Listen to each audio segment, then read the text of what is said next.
Hello बच्चों, मैं अभिषेक यादव एक बार फिर आप सभी का अपनी यूट्यूब क्लासेस विवेक क्लासेस पे आप सभी का स्वागत करता हूं। मैं आज आपके लिए ये जो है कि क्लास जो है स्टार्ट करने जा रहा हूं, जो हिस्ट्री की क्लास होगी। और ये हिस्ट्री की क्लास जो होगी हमारी ये कंप्लीट, हम इसको क्लास को कंप्लीट करेंगे, यानी सीरीज बाय सीरीज हम इसको कंप्लीट करेंगे।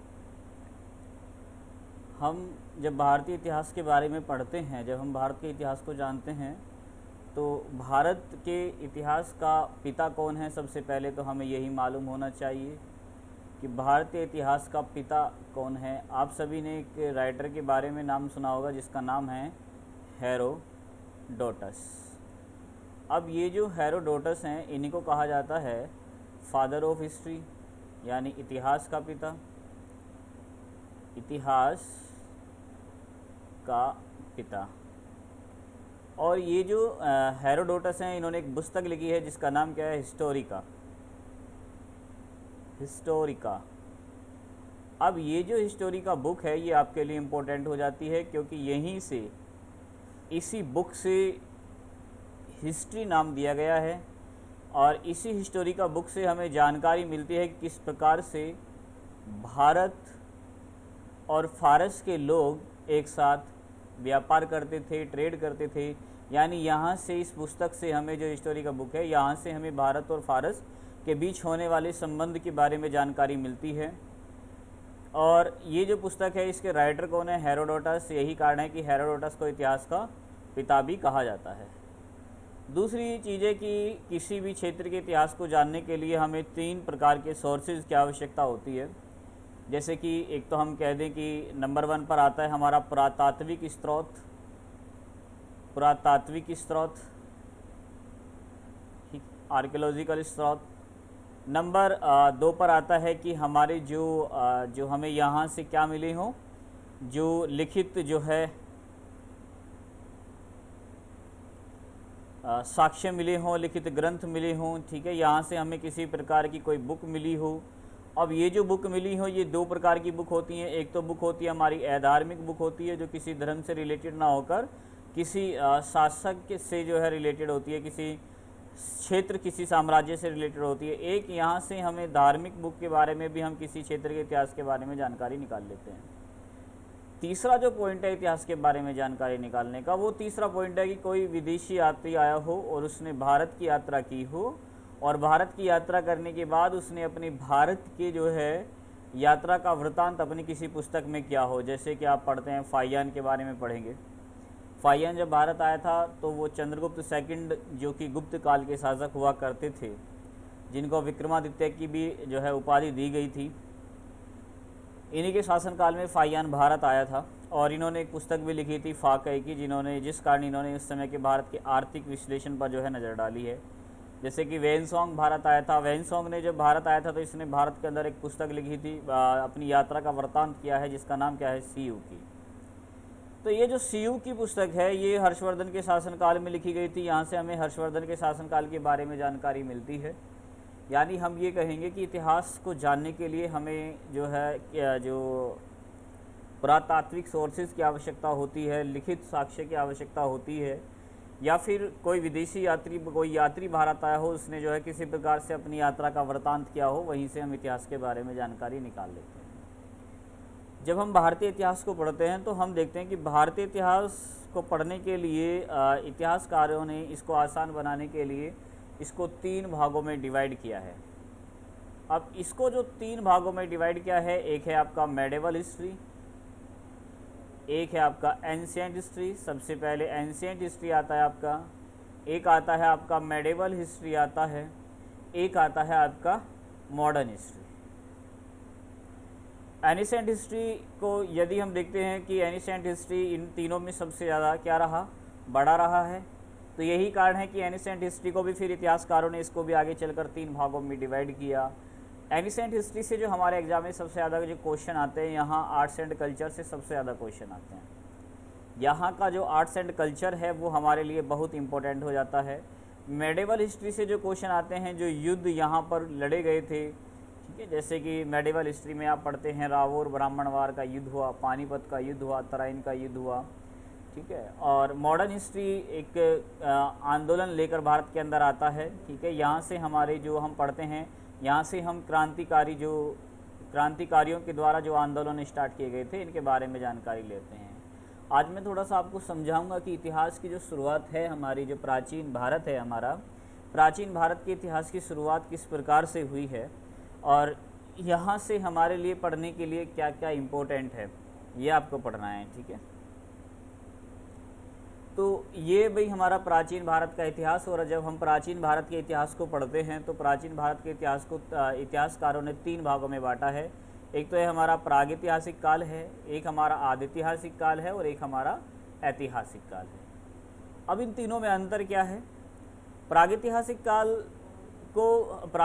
काल हमने उस समय को कहा है जहाँ से हमें लिखित साक्ष्य उपलब्ध नहीं हुए हैं, यहाँ से हमें लिखित रूप से कुछ भी नहीं मिला है, सिर्फ यहाँ से पुरातात्विक साक्ष्य मिले हैं हमें। और प्रागैतिहासिक काल को पाषाण काल भी कहते हैं, यानी हम ये कहेंगे कि यहाँ पर आकर मनुष्य को धातु का ज्ञान ना था और मनुष्य यहाँ पर किसका प्रयोग करता था? पत्थर का प्रयोग करता था। सिर्फ पाषाण काल का मतलब ही क्या होता है? जिस काल में पत्थर का प्रयोग किया गया हो, अपने उपकरण के लिए या फिर किसी प्रकार के लिए, अपने औजारों के लिए वो पत्थर का प्रयोग करते थे। आदिऐतिहासिक काल की यदि मैं बात करूँगा तो आदिऐतिहासिक काल में हमें लिखित साक्ष्य उपलब्ध हुए, लेकिन पढ़ने में सफलता प्राप्त नहीं हुई है। जैसे कि हम पढ़ते हैं सिंधु घाटी सभ्यता की लिपि। जब आप सिंधु घाटी सभ्यता की लिपि पढ़ेंगे तो सिंधु घाटी सभ्यता की जो लिपि है, यहाँ से हमें लिखित रूप में इस लिपि के बारे में जानकारी तो मिली है। इसके लिए मैं इंडस वैली सिविलाइजेशन के लिए एक अलग से टॉपिक लूँगा, अलग से क्लास बनाऊँगा आपके लिए। तो सिंधु घाटी सभ्यता से हमें जो है लिखित रूप में साक्ष्य मिले, लेकिन उनको पढ़ने में भी हमने जो है सफलता प्राप्त नहीं कर पाए।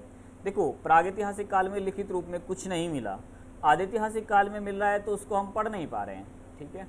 और इसी लिपि को बुस्टरफोर्डन लिपि कहते हैं, ठीक है। यहाँ से 600 चित्रात्मक वाली एक लिपि हमें यहाँ से प्राप्त हुई है। दूसरा है हमारा ऐतिहासिक काल आता है, और जो कि 600 ईसा पूर्व के बाद का काल है, BC के बाद का काल है, ठीक है। 600 ईसा पूर्व यदि हम बात करें तो प्राचीन भारत के अंदर ये एक तरीके से राजनीतिक परिवर्तन यहाँ से था, यानी हम कहेंगे कि यहाँ से एक तरीके का आंदोलन भारत के अंदर किया गया था। प्राचीन भारत में हमें सबसे पहले यहाँ पर आंदोलन, धर्म को लेकर आंदोलन जो स्टार्ट हुआ उसकी हमें झलक दिखाई देती है। जैसे कि 600 ईसा पूर्व के बाद हम देख रहे हैं कि भारत के अंदर जैन धर्म और बौद्ध धर्म का जो है शुरुआत होती है, बौद्ध धर्म की स्टार्टिंग हुई, ठीक है। यहाँ से हमें लिखित रूप में साक्ष्य भी मिले, पुरातात्विक साहित्यिक दोनों साक्ष्य मिले। यहाँ से प्राचीनतम लिखित साक्ष्य मिले, जैसे कि आप पढ़ते हैं अशोक के अभिलेख। अब यहाँ से जो हमें लिखित रूप में मिला है, हमने उसको पढ़ने में सफलता प्राप्त कर ली है। ये चीज़ हमारे लिए इम्पोर्टेंट है कि अशोक के जो हमें यहाँ से अभिलेख प्राप्त हुए हैं उनको हमने पढ़ लिया है। आप देखेंगे, आपने पढ़ा भी होगा कि 1837 में, या जिस बच्चे ने नहीं पढ़ा मैं बता देता हूँ कि जेम्स प्रिंसेप नाम का एक ब्रिटिशियर था, जेम्स प्रिंसेप जो है नाम का एक ब्रिटिशियर था, जिसने 1837 में अशोक के शिलालेखों को सबसे पहली बार पढ़ा था और ब्राह्मी लिपि में इसको पढ़ा गया था, ठीक है। इसको ब्राह्मी लिपि में पढ़ा गया था, तो ये हमारे लिए इम्पोर्टेंट हो जाता है, यानी यहाँ से जो हमें लिखित रूप में मिला उसको हमने पढ़ लिया है। तो बस आपको इतना सा अंतर इसमें याद रखना है कि प्रागैतिहासिक काल से हमें पुरातात्विक साक्ष्य तो मिले, लेकिन लिखित रूप में हमें वहाँ से कुछ नहीं मिला है। आदिऐतिहासिक काल की हम बात करेंगे तो यहाँ से हमें लिखित रूप में तो मिला, लेकिन उसको पढ़ने में सफलता हमने प्राप्त नहीं की है। दूसरा, ऐतिहासिक काल की यदि हम बात करेंगे तो ऐतिहासिक काल को यदि हम देखते हैं तो ऐतिहासिक काल में हमें पुरातात्विक और साहित्यिक दोनों प्रकार के साक्ष्य प्राप्त होते हैं, लेकिन लिखित रूप में जो मिला है उसको भी हमने पढ़ लिया है। तो ये चीज़ हमारे लिए क्या हो जाती है? इम्पोर्टेंट हो जाती है। उसके बाद हम देखते हैं कि प्रागैतिहासिक काल है। फिर प्रागैतिहासिक काल में ही हमारा पाषाण काल स्टार्ट होता है, और जैसे ही हमारा पाषाण काल स्टार्ट होता है हम देखते हैं कि पाषाण काल को भी इतिहासकारों ने कितने भागों में डिवाइड किया हुआ है। पाषाण काल को भी 3 भागों में बांटा गया। अब ये 3 भाग कौन कौन से हैं? एक तो हमारा यही है पूरा पाषाण काल है, जिसकी टाइमिंग लगभग मैं ये NCERT के अकॉर्डिंग आप लोगों को बता रहा हूँ। और प्राचीन इतिहास में आपको एक चीज़ याद रखना है हमेशा के लिए कि प्राचीन इतिहास में जो डेट हैं उनको लेकर इतिहासकारों के बीच हमेशा ही मतभेद रहे हैं, इसलिए आपको भी बहस नहीं करनी है। आपको एनसीईआरटी के अकॉर्डिंग अपना आपको पढ़ना है, निखारना है और एनसीईआरटी बेस पे आपको चलना है, क्योंकि आपका एग्ज़ाम जो होता है वो एनसीईआरटी बेस से ही होता है। पुरापाषाण काल की जो टाइमिंग दी गई है वो लगभग 5 लाख बीसी से लेकर 10,000 बीसी। बीसी का मतलब होता है ईसा पूर्व, यानी हम ये कहेंगे कि जब ईसा मसीह के जन्म को 5 लाख वर्ष बचे थे उस समय पुरापाषाण काल स्टार्ट हुआ, और जब ईसा मसीह के जन्म को मात्र 10,000 साल बचे तो उस समय जो है पुरापाषाण काल अपने अस्तित्व को अपने अंतिम समय में था। मध्य पाषाण काल की बात करेंगे तो 10,000 बीसी से स्टार्ट होता है और 8,000 बीसी तक ये चलता है। उधर नवपाषाण काल भी जो है ये लगभग 8,000 बीसी के बाद का ये काल है। अब देखो प्रापाषाण काल, मध्य पाषाण काल, नवपाषाण काल जब हम पढ़ते हैं तो इनमें भी कुछ ना कुछ तो अंतर होगा, इनमें भी हमें कहीं ना कहीं से किसी प्रकार के हमें जो है साक्ष्य यहाँ से प्राप्त मिले होंगे। तो हम देखते हैं कि प्रापाषाण काल जो है हमारा, यहाँ से क्वेश्चन जो हमारे एग्जाम में बनता है, सबसे पहला क्वेश्चन ये बनता है कि पुरापाषाण काल के सबसे पहले जो साक्ष्य हैं, सबसे पहले जो साक्ष्य हमें कहाँ से प्राप्त हुए हैं? तो आपने महाराष्ट्र राज्य का नाम सुना होगा, और महाराष्ट्र के अंदर बोरी नामक एक स्थान है, यहाँ से हमें पुरापाषाण काल के सबसे प्राचीनतम हमें यहाँ से जो है साक्ष्य मिले हैं महाराष्ट्र के बोरी से। तो ये हमारे लिए भाई बहुत इंपॉर्टेंट हो जाता है, आपसे क्वेश्चन पूछता है और बच्चा इसी में कंफ्यूज हो जाता है, क्योंकि यहाँ से एक तो यही पुरापाषाण काल के प्रथम साक्ष्य है, फिर हमसे पूछ लेता है कि मध्य पाषाण काल में बताइए चलो पशुपालन के साक्ष्य कहाँ से मिले। फिर हम देख रहे हैं कि नवपाषाण काल के आते आते समय जो है मनुष्य के जो है कृषि की जानकारी भी हो गई थी, और नवपाषाण काल में हमें कृषि के भी अवशेष प्राप्त हुए। यहाँ से भी हमारे लिए क्वेश्चन बहुत इंपॉर्टेंट हो जाते हैं, बच्चा कंफ्यूज रहता है। पशुपालन में और मध्य पाषाण काल में और जो है कृषि में जो है कंफ्यूज हो जाता है। पहले पशु ही तो पालते थे लोग, धन जो था एक प्रकार का मनुष्य के लिए वो पशु ही था। लोग पहले गाय के लिए धन जो है क्या करते थे, गाय के लिए यज्ञ करते थे, गाय प्राप्ति के लिए, युद्ध में गायों को हम जीतें उसके लिए यज्ञ कराए जाते थे। ठीक है, तो पुरापाषाण काल के जो हमें सबसे पहले जो साक्ष्य प्राप्त हुए वो कहाँ से प्राप्त हुए हैं? महाराष्ट्र के बोरी से। एक एक टॉपिक आपके एग्ज़ाम के लिए बहुत इंपॉर्टेंट है, बहुत ही अच्छी तरीके से एनालाइज करके एनसीईआरटी को पढ़ने के बाद मैं आपको ये टॉपिक पढ़ा रहा हूँ। ठीक, तो आपको एनसीईआरटी पढ़ने की ज़रूरत नहीं है, बस मैं जो पढ़ा रहा हूँ आप इसको जो है बस थोड़ा सा इस पर ध्यान दें और इन चीज़ों को अपना एक नोट्स बना लें। एंशिएंट हिस्ट्री का नोट्स अलग से बना लें, जब मैं पॉलिटी पढ़ाऊँगा तो उसका नोट्स अलग से बना लेना, जब मैं ज्योग्राफी पढ़ाऊँगा तो उसके नोट्स आपको अलग से बनाने पड़ेंगे। ठीक है, और ये जो मैं टॉपिक पढ़ा रहा हूँ आपके सभी एग्ज़ाम के लिए इम्पोर्टेंट है।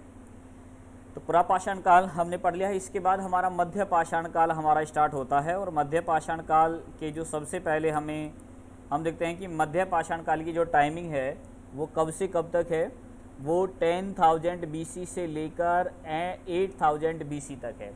अब ये मध्य पाषाण काल जब आप पढ़ेंगे तो मध्य पाषाण काल से जो है आपके जो क्वेश्चन बनते हैं कि इस काल में हमें जो उपकरण, जो लोग, जो इस काल के जो लोग थे जो उपकरण का प्रयोग करते थे वो किससे निर्मित होते थे, ये चीज़ बहुत इंपॉर्टेंट हो जाती है। तो देखो यहाँ पर ये जानवर के जो अस्थियाँ होती थी, अस्थियाँ जो जानवर की जो अस्थियाँ होती थी, या फिर हम ये कहेंगे कि जानवर के जो सींग होते थे, तो जानवर की जो अस्थियाँ और जानवर के जो सींग होते थे, पशुओं के जो अस्थियाँ सींग होते थे, इनसे निर्मित उपकरण का प्रयोग यहाँ के लोग किया करते थे, मध्य पाषाण काल के लोग।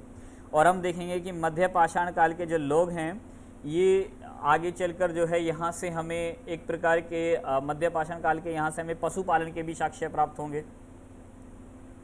पशुपालन, यहाँ के लोग पशुपालन करते थे, पशुओं को पालते भी थे। अब पशुपालन के जो हमें साक्ष्य प्राप्त हुए वो दो स्टेट हमारे लिए इम्पोर्टेंट है, एक तो मध्य प्रदेश और एक राजस्थान। ठीक है, ये दोनों ही क्षेत्र हमारे लिए इम्पोर्टेंट हो जाते हैं कि यहाँ से हमें पशुपालन के साक्ष्य प्राप्त हुए हैं। जैसे मध्य प्रदेश का आदमगढ़, मध्य प्रदेश का आदमगढ़ है, यहाँ से हमें पशुपालन के साक्ष्य प्राप्त हुए हैं। दूसरा है हमारा राजस्थान, राजस्थान में एक स्थान पड़ता है जिसका नाम है बागोर। बागोर, यहाँ से हमें जो है किसके साक्ष्य प्राप्त हुए, पशुपालन के जो है साक्ष्य प्राप्त हुए। मध्य पाषाण काल की यदि हम बात करेंगे तो मध्य पाषाण काल के दो नगर भी इंपॉर्टेंट हो जाते हैं, एक तो आपका सराय नहार, दूसरा होता है आपका महदहा। महदहा, अब हम देख रहे हैं कि सरायनहर और मेहदा क्यों इम्पोर्टेंट है, क्योंकि सरायनहर को हम देख रहे हैं कि यहाँ से हमें एक समाधान प्राप्त हुआ है। समाधान मतलब समझ रहे हैं, जब मनुष्य की मृत्यु हो जाती थी तो उसको दफनाने के जो अवशेष हमें प्राप्त हुए वो सरायनहर से प्राप्त हुए हैं। मेहदा से जो हमें अवशेष प्राप्त हुआ है, मेहदा की यदि हम बात करेंगे तो यहाँ से हमें पुरुष और स्त्री को एक साथ दफनाए जाने के हमें यहाँ से अवशेष प्राप्त हुए हैं।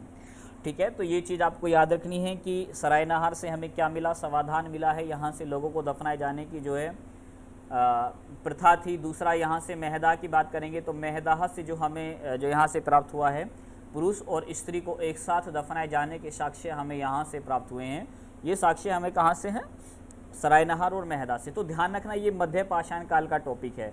पशुपालन के साक्ष्य मध्य प्रदेश के आदमगढ़ से और राजस्थान के बागौर से। दूसरा इसका सरायनहर, समाधान और मेहदा पुरुष और स्त्री को एक साथ दफनाए जाने के हमें यहाँ से अवशेष मिले हैं। अगला जो है हमारा वो क्या है, नवपाषाण काल हमारा स्टार्ट होता है। और नवपाषाण काल की यदि मैं बात करूँगा तो नवपाषाण काल भी हमारे लिए इम्पोर्टेंट हो जाता है, क्योंकि इसमें आकर मनुष्य को कृषि की जानकारी हमें देखने को मिलती है। कृषि की जानकारी यहीं से हमें प्राप्त हुई कि भाई नवपाषाण काल के लोगों को कृषि की जानकारी थी। क्यों हमने ऐसा माना है कि नवपाषाण काल के समय की एक नगरी हमें प्राप्त हुई है जिसका नाम क्या है, मेहरगढ़। मेहरगढ़, और ये जो मेहरगढ़ है ये बलूचिस्तान में पड़ता है, वर्तमान में बलूचिस्तान पाकिस्तान में। तो मेहरगढ़ से हमें यहाँ से हमें कृषि के साक्ष्य प्राप्त हुए हैं, इसलिए हमारे लिए इम्पोर्टेंट हो जाता है नवपाषाण काल। मेहरगढ़ की एक और बात करें तो यहाँ से एक और क्वेश्चन आपके लिए बनता है कि मेहरगढ़ में जो मनुष्य था, जो मृत्यु के बाद उसको दफनाया जाता था, यानी हम ये कहेंगे कि पुरुष के साथ इसके पालतू जानवर को भी दफनाए जाने के हमें अवशेष प्राप्त हुए। यानी हम ये कहेंगे कि यहाँ से पुरुष के साथ एक बकरी को दफनाए जाने के अवशेष हमें कहाँ से प्राप्त हुए, मेहरगढ़ से प्राप्त हुए। तो हम देखेंगे कि मेहरगढ़ से पुरुष के साथ बकरी को दफनाए जाने के अवशेष प्राप्त हुए हैं। दूसरा है, यहाँ से नवपाषाण काल का एक और जो है इम्पोर्टेंट जो है स्थान है, महत्वपूर्ण स्थान है, जिसका नाम क्या है, बुर्जहोम। बुर्जहोम जो पड़ता है ये कहाँ पड़ता है, जम्मू एंड कश्मीर में पड़ता है। बुर्जहोम भी हमारे लिए इम्पोर्टेंट हो जाता है क्योंकि यहाँ से गर्तावास हमें प्राप्त हुआ है, यानी लोग जो है ज़मीन के अंदर जो है मकान जो है गड्ढे बनाकर रहते थे, यहाँ पर गर्तावास हमें प्राप्त हुआ है। दूसरा, बुर्जहोम से भी हमें क्या समाधान प्राप्त हुआ है, और बुर्जहोम से जो हमें प्राप्त हुआ है, हम देख रहे हैं कि यहाँ पर पुरुष के साथ कुत्ते को दफनाए जाने के अवशेष प्राप्त हुए हैं। अब बच्चा यहाँ कन्फ्यूज होता है। अब कभी कभी एग्जामिनर क्या कहता है कि प्राचीन भारत में नवपाषाण काल में पुरुष के साथ कुत्ते को दफनाए जाने के अवशेष हमें कहाँ से प्राप्त हुए। अब उसमें ऑप्शन में होता है रोपड़ भी होता है, ऑप्शन में रोपड़ भी होता है, तो बच्चा कन्फ्यूज होता है कि हमने तो रोपड़ भी पढ़ा है। तो ध्यान रखेंगे, रोपड़ नवपाषाण काल का नहीं है, रोपड़ इंडस वैली सिविलाइजेशन का है, सिंधु घाटी सभ्यता का नगर है रोपड़। और रोपड़ वो स्थान है जो कि भारत की स्वतंत्रता के बाद सिंधु घाटी सभ्यता में खुदाई होने वाला सबसे पहला नगर है रोपड़, जो कि पंजाब में स्थित है। ठीक है, यहाँ से हम देख रहे हैं कि यहाँ से भी पुरुष के साथ कुत्ते को दफनाए जाने के अवशेष प्राप्त हुए, लेकिन नवपाषाण काल में कहाँ से प्राप्त हुए, बुर्जहोम से प्राप्त हुए। बुर्जहोम से हमें गर्तावास मिला है जो कि जम्मू एंड कश्मीर में है। मेहरगढ़ से हमें कृषि की जानकारी मिलती है जो कि कहाँ पर है, बलूचिस्तान में, और यहाँ पर पुरुष के साथ बकरी को दफनाए जाने की अवशेष भी हमें यहाँ से प्राप्त होते हैं। ठीक है, तो ये चीज़ आपको याद रखनी है कि नवपाषाण काल, मध्य पाषाण काल की क्या खास बात रही, पुरापाषाण काल की क्या खास बात रही। तो पुरापाषाण काल में हम देख रहे हैं कि यहाँ से इस नगर के जो सबसे पहले साक्ष्य हमें प्राप्त हुए कि मनुष्य किसका, पत्थर का प्रयोग कर रहा था और पत्थर के औजार उपकरण का प्रयोग कर रहा था। यहाँ से हमें हस्त कुठारी और भी बहुत सारे हमें यहाँ से जो है इनके औजार हमें प्राप्त हुए हैं। तो पुरापाषाण काल के जो प्रथम साक्ष्य प्राप्त हुए हमें बौरी से प्राप्त हुए। मध्य पाषाण काल के साक्ष्य हमें मध्य प्रदेश के आदमगढ़, राजस्थान के बागौर से पशुपालन के साक्ष्य प्राप्त हुए। यहाँ के प्रमुख दो शहर सरायनहर और मेहदा बहुत इंपॉर्टेंट हैं, क्योंकि सरायनहर से हमें क्या मालूम हुआ है कि सरायनहर से हमें समाधान और मेहदा से पुरुष के साथ स्त्री को दफनाए जाने के अवशेष प्राप्त हुए हैं। मध्य पाषाण काल जो है यहाँ से हमें इसके जो अवशेष प्राप्त हुए मध्य प्रदेश, और कहाँ से प्राप्त हुए, हमें राजस्थान से। नवपाषाण काल के जो हमें साक्ष्य मिले हैं, नवपाषाण काल में हम देख रहे हैं कि मनुष्य को कृषि की जानकारी थी, क्योंकि इस समय की एक नगरी है जिसका नाम मेहरगढ़ है। जो कि बलूचिस्तान में स्थित है। यहाँ से हमें कृषि के जो है अवशेष प्राप्त हुए हैं। पुरुष के साथ एक बकरी को दफनाए जाने के भी अवशेष हमें मेहरगढ़ से प्राप्त होते हैं। और यहाँ का एक और इम्पोर्टेंट नगर था जिसका नाम बुर्ज होम, जो कि जम्मू कश्मीर में, यहाँ से गर्तावास प्राप्त हुआ है। और यहाँ पुरुष के साथ कुत्ते को दफनाए जाने के जो साक्ष्य हमें प्राप्त हुए हैं वो कहाँ से हुए हैं? बुर्ज होम से ही प्राप्त हुए हैं। दूसरा हम देख रहे हैं कि फिर हमने पूरा पाषाण काल को भी 3 भागों में डिवाइड किया है। निम्न पाषाण काल, मध्य पाषाण काल, उच्च पाषाण काल। निम्न पाषाण काल 5 लाख BC से लेकर 50,000 BC और मध्य पाषाण काल 50,000 BC से लेकर 40,000 BC।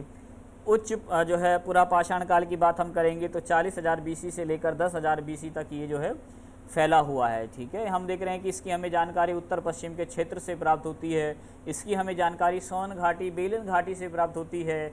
इसकी हमें जानकारी जो है कहाँ से? रेनीकुंडा से प्राप्त होती है, सिंह भूमि से प्राप्त होती है। तो ये सारे टॉपिक आपके लिए इंपॉर्टेंट हो जाते हैं। ठीक है, लेकिन इसकी डेट आपको बस याद रखनी है। यहाँ क्या खास बात थी ये आपके लिए इंपॉर्टेंट नहीं होगा। यदि हाँ आप PCS वगैरह का यदि आप एग्ज़ाम दें, UP PCS का, या फिर आप UPSC का पेपर दे रहे हैं, तो ध्यान रखेंगे फिर ये यहाँ के जो गहराई में जाने की ज़रूरत है कि निम्न पुरापाषाण काल के साक्ष्य हमें कहाँ से प्राप्त हुए, मध्य पुरापाषाण काल के साक्ष्य हमें कहाँ से प्राप्त हुए। ये मैंने आपको बता दिया है। जो आपके ऑनलाइन एग्जाम और वन डे के जो एग्ज़ाम होते हैं, ठीक है, जिसमें कि आपके ऑब्जेक्टिव क्वेश्चन आते हैं और ज़्यादा डेप्थ में जाने की आप लोगों को ज़रूरत नहीं है, क्योंकि अभी भी बहुत सारे बच्चे ऐसे हैं जो भटक रहे हैं। जो एक बच्चे हैं जो ये पूछ रहे हैं मुझसे बार बार कि भैया क्या हम जो है सर कि क्या हम UPSSC के लिए अलग से बुक लें? UPSSC के लिए बता दो अब हमें कौन सी बुक पढ़नी पड़ेगी। अरे मैंने आपको बता दिया था पहली क्लास में ही कि आपको कुछ अलग से नहीं पढ़ना है। जो बच्चा लूसेंट पढ़ रहा है वो लूसेंट पढ़े, जो बच्चा DK राठी पढ़ रहा है वो बच्चा DK राठी पढ़े। अब UPSSC के लिए बच्चा या फिर SSCGD के लिए बच्चा कह रहा है कि सर हम पॉलिटी के लिए, क्या हम पॉलिटी के लिए लक्ष्मीकांत ले लें? अरे भैया क्यों ले लोगे आप लक्ष्मीकांत? लक्ष्मीकांत आपके लिए नहीं है। हाँ हाँ पढ़ सकते हैं, यदि आपको अच्छा लगता है तो बिल्कुल पढ़ सकते हैं, लेकिन अभी आप फिलहाल अपना समय खराब करेंगे लक्ष्मीकांत को पढ़कर। ठीक है, ये लक्ष्मीकांत पढ़ना है, यदि लक्ष्मीकांत ही पढ़ रहे हैं तो फिर UPSC या फिर PCS की तैयारी में लग जाइए। यदि लक्ष्मीकांत ही आपको पढ़ना है, आप उन सभी को, बस आपको अभी ज़्यादा डेप्थ में नहीं पढ़ना है। आपको सिर्फ DK राठी पढ़ें, या फिर आप कोई सी लूसेंट बुक पढ़ रहे हैं, या फिर क्राउन की जो भी बुक आपके पास है उसको जो है एक बार अच्छी तरीके से पढ़ लें। आप अपना एग्ज़ाम उसी से निकाल देंगे, तो बिल्कुल भी अलग से कंफ्यूज होने की ज़रूरत नहीं है। हिंदी की बुक हैं, हिंदी की जैसे माना की हिंदी आती है आप वो ले सकते हैं, या फिर आदित्य पब्लिकेशन की आती है, वो बहुत अच्छी बुक है हिंदी के लिए, वो आप पढ़ सकते हैं। तो जितने ज़्यादा से ज़्यादा रिवाइज़ करने की कोशिश करेंगे वो आपके लिए बहुत इंपॉर्टेंट रहेगा। तो ये मैंने सीरीज स्टार्ट की है इतिहास की, अभी फ़िलहाल इतना ही आज के लिए। ठीक है, तो इसको आपको नोट कर लेना है, अपने नोट्स तैयार कर लेने हैं और बिल्कुल अच्छी तरीके से पढ़ना है आपको, अपना एग्ज़ाम देकर आना है बहुत अच्छी तरीके से। ठीक है, ओके, थैंक यू भाई। और इस वीडियो को भाई सब्सक्राइब कर देना और शेयर भी कर देना, वीडियो अच्छी लग रही है तो। Thank you.